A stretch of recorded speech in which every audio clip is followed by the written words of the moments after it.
You know, if there's one thing that really puzzles me in life, it's nut allergies. Seriously, why are so many people allergic to nuts these days? It was fucking unheard of when I was a kid. But anyway, on a completely unrelated note, one thing that I've never really understood about media analysis is this overwhelming need that people have to lock down every single aspect of a story. Like, they can't rest until they've resolved every question and rationalised the meaning behind every decision. Now don't get me wrong, delving into the deeper meaning hidden within a story can be a rewarding exercise, and it's good to explore what creators were trying to do or say when they made their products. The problem is that not every product holds up to that level of scrutiny, because let's be honest, some of them just aren't that fucking smart to begin with. And if you find yourself putting more thought and effort into your analysis than actually went into the thing you're reviewing, well, there's a good chance you're wasting your time. But the bigger issue for me is that when it comes to storytelling, some questions just aren't meant to be answered. That's what we call ambiguity. See, ambiguity is actually a pretty useful tool when it's properly used. It allows you to explore interesting ideas and ask intriguing questions that'll get your audience thinking. It encourages them to interpret your story in their own way and draw their own conclusions from it. Maybe it'll even help them to see things from a different perspective. For example, some of the best episodes of Star Trek used to present their characters with difficult political, ethical, or intellectual problems, which had no clear and obvious solution. You know, before diverse female space Jesus came along to fix everything and save the universe. The point wasn't really to show how the crew overcame a problem, it was to inspire questions and ideas in the audience. It demonstrated, usually in a subtle way, that there's often more than one valid perspective on a situation, that real life involves making difficult choices, sacrifices and compromise, and that sometimes no matter what you do, well, things just don't work out. It is possible to commit no mistakes and still lose. That is not a weakness. That is life.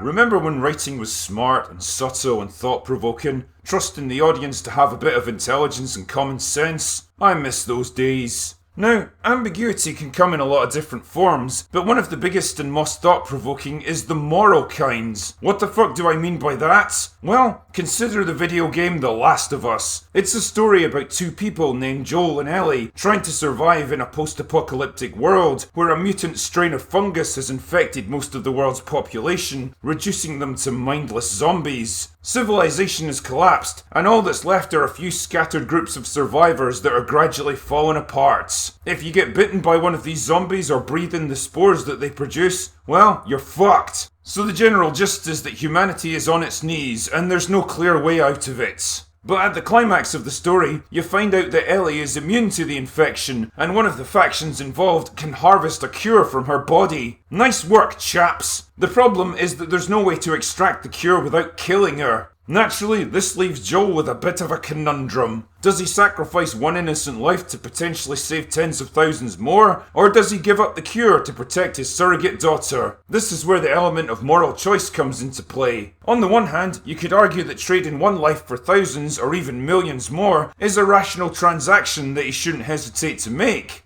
Because the needs of the many outweigh the needs of the few.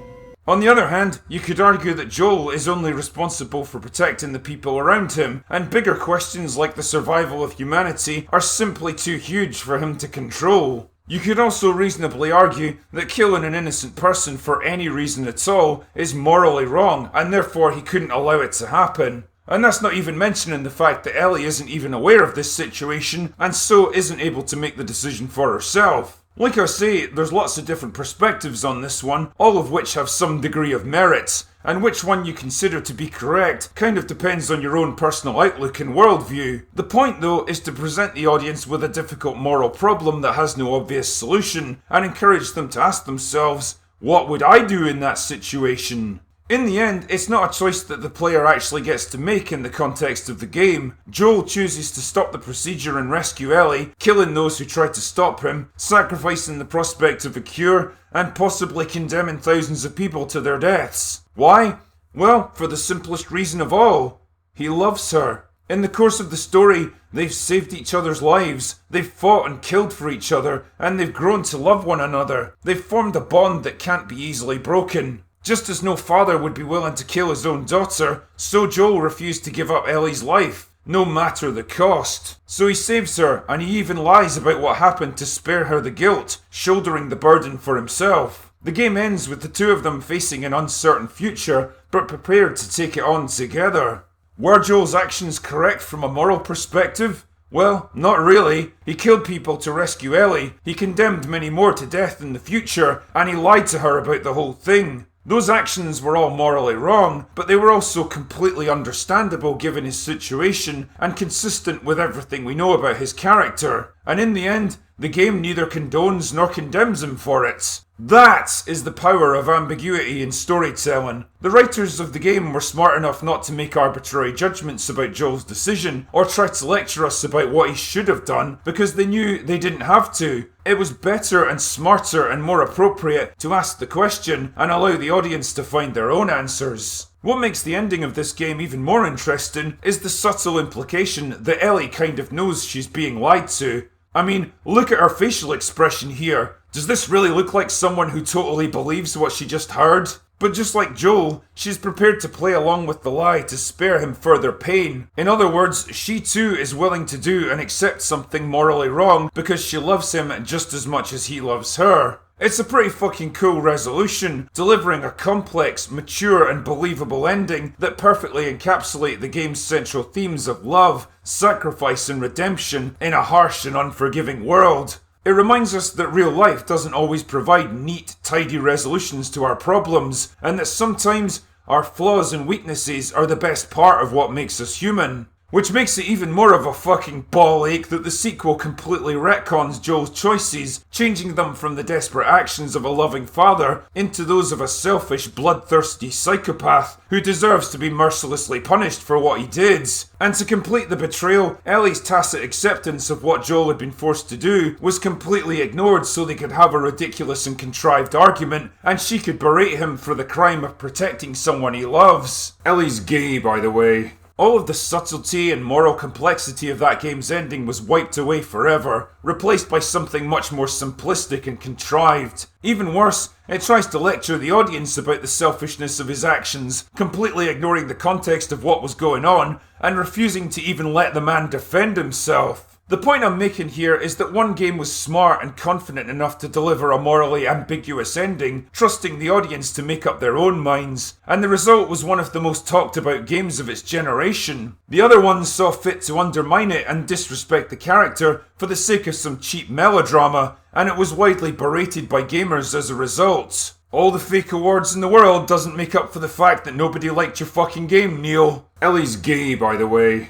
But this kind of ambiguity doesn't just apply to moral judgments, it can work just as well for a character's whole sense of identity. Like at the end of the movie Blade Runner, where Deckard has spent most of the film hunting down and killing replicants that have developed free will and turned against their human masters, only for the movie to suggest that he might be a replicant himself. The film never makes a definitive choice one way or the other because it doesn't really need to. The point of the movie is technology advancing to the point where it blurs the line between man and machine. What if the person sitting next to you isn't human but you can't tell? What if you're not even human yourself? And if you can't tell the difference, what does that say about what it actually means to be human? These are all interesting questions that would have been completely spoiled with a straight-up revelation about Deckard's identity, so in this case, ambiguity is the perfect tool to round out the story. But you don't even have to stop there. Movies like Joker are able to play with the whole nature of reality, causing you to question everything that you've seen.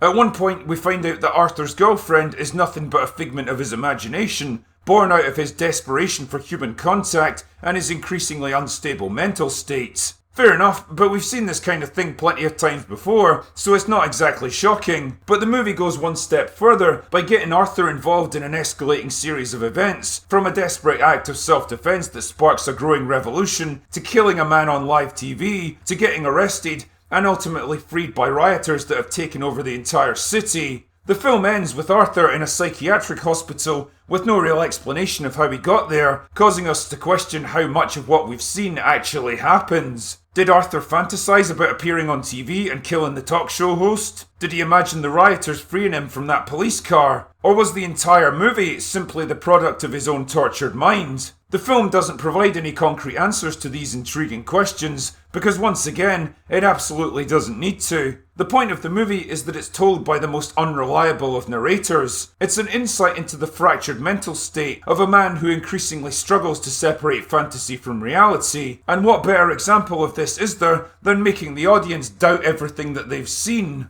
Just like The Last of Us and Blade Runner, this ambiguity was deliberately worked into the story to inspire speculation and conversation. It challenges you to question your assumptions and reassess your understanding, and perhaps see things from a different perspective. And you know what? That's a good thing. Yeah, ambiguity doesn't work in every situation, and there's definitely times when you need to provide your audience with genuine answers instead of vague implications. But the point I'm making with all of this is that ambiguity is an extremely useful tool for any storyteller, and if it's used properly, it can produce characters and narratives that'll keep people interested and engaged for generations. And like I said at the start, sometimes it's enough to recognise that some questions just don't need to be answered.